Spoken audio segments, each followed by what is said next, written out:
അമേരിക്കയുമായി വീണ്ടും ഒരു സൈനിക ഏറ്റുമുട്ടലിന് സാധ്യതയുണ്ടെന്ന് വ്യക്തമാക്കി ഇറാന്.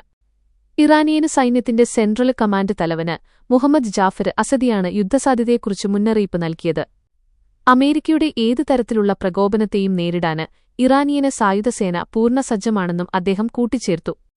ഇറാന് മുന്നോട്ടുവച്ച പുതിയ സമാധാന നിർദ്ദേശങ്ങള് അമേരിക്കൻ പ്രസിഡന്റ് ഡൊണാൾഡ് ട്രംപ് തള്ളിയതിനു പിന്നാലെയാണ് മേഖലയില് വീണ്ടും യുദ്ധഭീതി ഉയർന്നത്.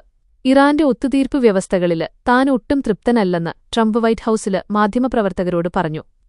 ഇറാന് ഭരണകൂടത്തിനുള്ളില് കടുത്ത ആഭ്യന്തര തർക്കങ്ങളുണ്ടെന്നും അവര് 2-3 ഗ്രൂപ്പുകളായി തിരിഞ്ഞിരിക്കുകയാണെന്നും ട്രംപ് അവകാശപ്പെട്ടു. യുദ്ധം താന് വ്യക്തിപരമായി ആഗ്രഹിക്കുന്നില്ലെങ്കിലും ഇറാനുമേല് തുടർന്നുള്ള സൈനിക നടപടികൾ സ്വീകരിക്കുന്നതിനായുള്ള നിർദ്ദേശങ്ങള് അമേരിക്കൻ സെൻട്രൽ കമാൻഡിൽ CENTCOM നിന്ന് ലഭിച്ചിട്ടുണ്ടെന്ന് അദ്ദേഹം സ്ഥിരീകരിച്ചു. സമാധാന കരാർ അല്ലെങ്കിൽ സൈനിക നടപടി, ഈ 2 വഴികൾ മാത്രമാണ് നിലവിൽ ഇറാന് മുന്നിലുള്ളതെന്ന് ട്രംപ് വ്യക്തമാക്കി. 21 ലക്ഷത്തോളം സന്തുഷ്ടരായ ഉപഭോക്താക്കളും 2 ലക്ഷത്തോളം തിമിര ശസ്ത്രക്രിയകളും പൂർത്തിയാക്കിയ മലബാറിലെ ഏക കണ്ണാശുപത്രി Al Salama high hospital, hospital road, Perinthalmanna. US navy ഇപ്പോൾ കടൽക്കൊള്ളക്കാരെപ്പോലെ ഇറാനുമേലുള്ള ഉപരോധം തുടരുന്നതിനിടെ കപ്പലുകൾ പിടിച്ചെടുക്കുന്ന പ്രവർത്തനങ്ങളെക്കുറിച്ച് വീമ്പിളക്കി US president Donald Trump. US navy ഇപ്പോൾ കടലിൽ ഇടപെടുന്നത് കടൽക്കൊള്ളക്കാരെപ്പോലെയെന്ന് ട്രംപിന്റെ പരാമർശം. ഒരു കപ്പൽ പിടിച്ചെടുത്ത സൈനിക നടപടിയെക്കുറിച്ച് വിവരിക്കവെയായിരുന്നു ട്രംപിന്റെ ഈ പരാമർശം. ഫ്ലോറിഡയിൽ വെള്ളിയാഴ്ച നടന്ന ഒരു റാലിയിൽ ട്രംപ് പറഞ്ഞതിങ്ങനെയാണ്: ഞങ്ങൾ കപ്പലിനു മുകളിൽ വന്നിറങ്ങി അത് കൈക്കലാക്കി. ഞങ്ങൾ ആ കപ്പലും അതിലെ ചരക്കും എണ്ണയും പിടിച്ചെടുത്തു. ഇതൊരു വലിയ ലാഭമുള്ള ബിസിനസ്സാണ്. ഞങ്ങളൊരു പരിധിവരെ കടൽക്കൊള്ളക്കാരെപ്പോലെയാണ്. എന്നാൽ ഞങ്ങൾ തമാശ കളിക്കുകയല്ല എന്നായിരുന്നു ട്രംപിന്റെ വാക്കുകൾ.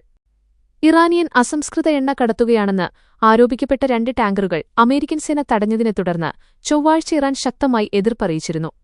വാഷിംഗ്ടൺ അന്താരാഷ്ട്ര നിയമങ്ങൾ ലംഘിച്ചതായി ഇറാൻ കുറ്റപ്പെടുത്തി. അമേരിക്കയുടെ ഈ പ്രവർത്തനം യഥാർത്ഥത്തിൽ കടൽക്കൊള്ളയെ അംഗീകരിക്കുന്നതിന് തുല്യമാണെന്ന് ഇറാൻ വിദേശകാര്യ മന്ത്രാലയ വക്താവ് ഇസ്മായിൽ ബഗായ് പറഞ്ഞു. ലോകം കടൽക്കൊള്ളക്കാരുടെ തിരിച്ചുവരവിന് സാക്ഷ്യം വഹിക്കുകയാണെന്ന് എക്സിൽ ഓഫെക്സ് കുറിച്ച ബഗായ് നിയമവിരുദ്ധമായ പിടിച്ചെടുക്കലുകളെ നിയമപരമായ ന്യായീകരണങ്ങൾ നൽകി മറയ്ക്കാൻ US അധികൃതർ ശ്രമിക്കുകയാണെന്നും ആരോപിച്ചു. ഇതിനുള്ള മറുപടിയെന്നോണമാണ് ട്രംപിന്റെ കടൽക്കൊള്ള പരാമർശം.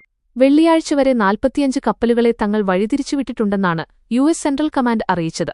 ആവശ്യമുള്ളത്ര കാലം വരെ ഉപരോധം തുടരുമെന്നായിരുന്നു ഏപ്രിലിൽ പീറ്റ് ഹെഗ്സെത്ത് മാധ്യമപ്രവർത്തകരോട് പറഞ്ഞത്.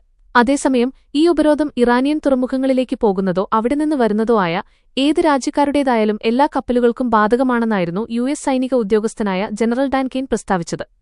US ഉപരോധം തുടരുന്നിടത്തോളം കാലം ഹോർമുസിലെ പ്രതിസന്ധി തുടരുമെന്നാണ് ഇറാന്റെയും നിലപാട്.